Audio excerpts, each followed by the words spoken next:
What's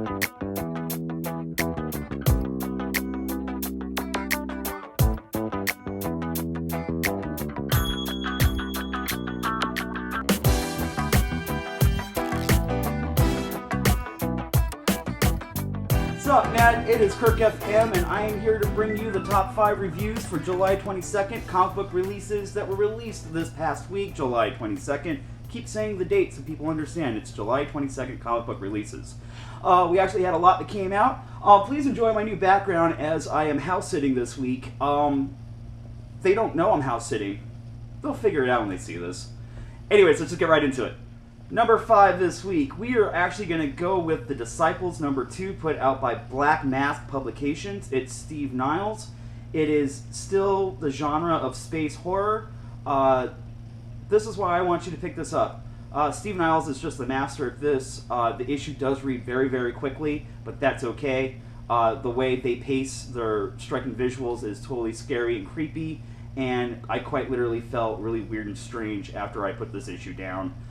It's totally what I'm looking for when I'm reading a horror series, which is not easy to do in comic books. Also, I just want to do a quick shout out. I am watching the Black Mask publishers. They're amazing. It is Steve Niles, and believe it or not, Brett Gurwitz from Epitaph Records' Bad Religion. They're trying to bring back the punk rock ethos in comic books, and it's all creator-owned stuff. So I'm really stoked about that, and also check out some of the other titles that that company is working on.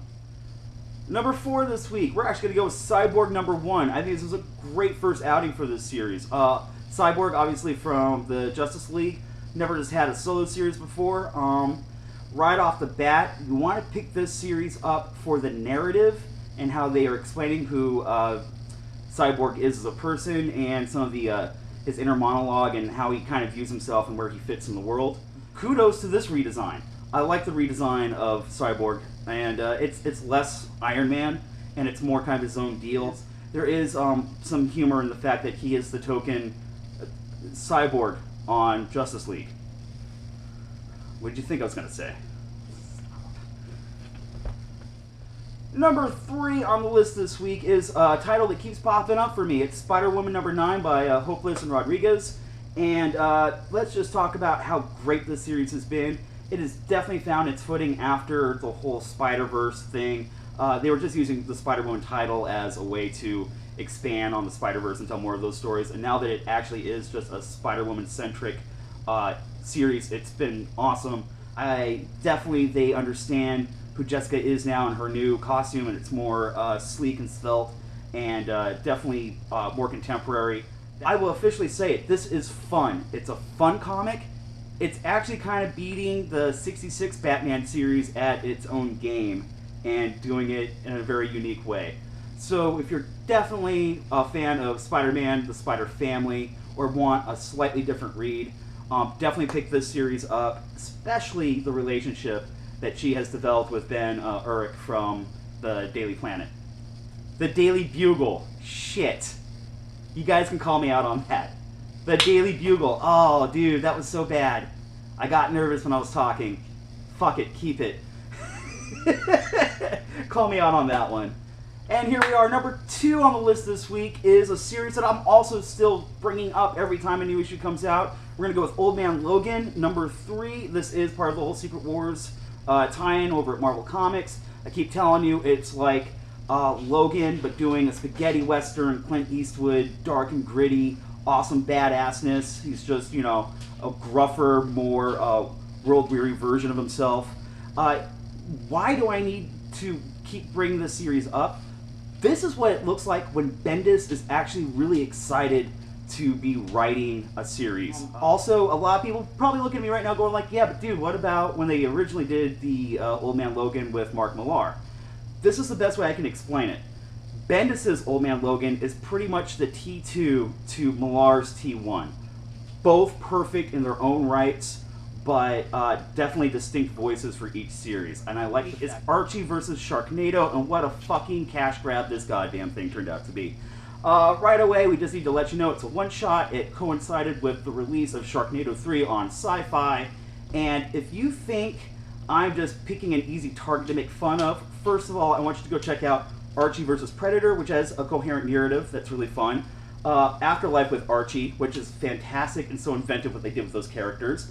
And I'm pretty sure there's another series I'm missing.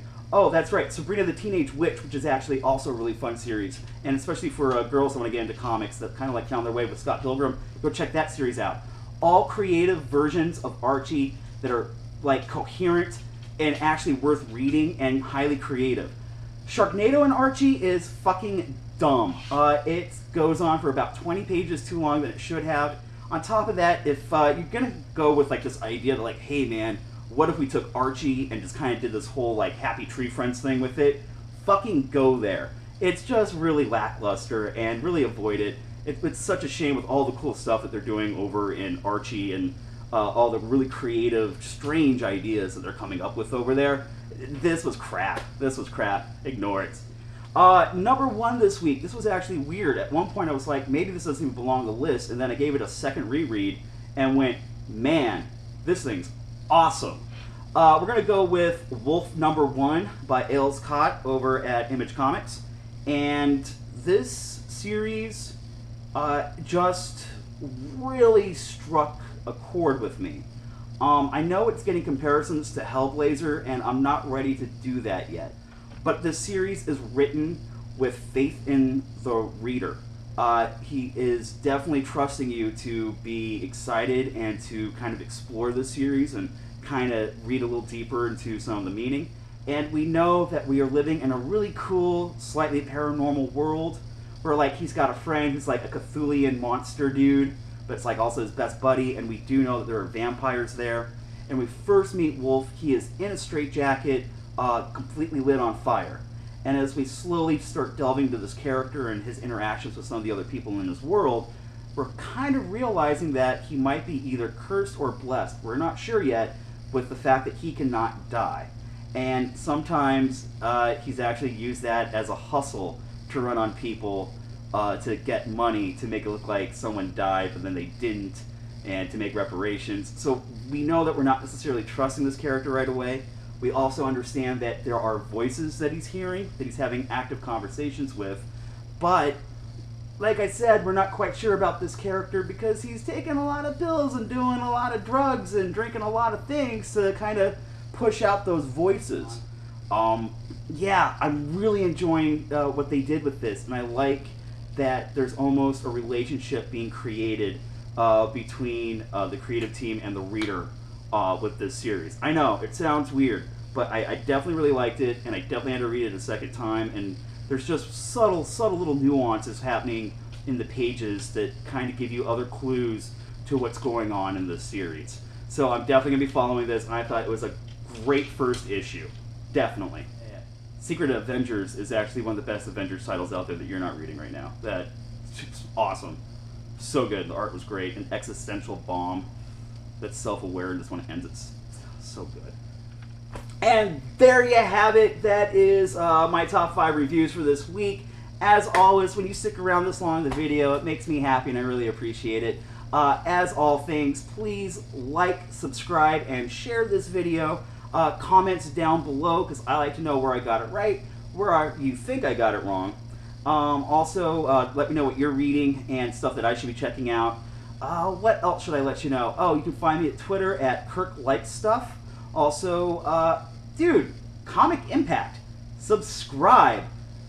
Twitter, Facebook, Instagram, YouTubes. There's so much stuff that we do over there. Also, the new podcast hit this week, and it was fucking hilarious. You should definitely check that out.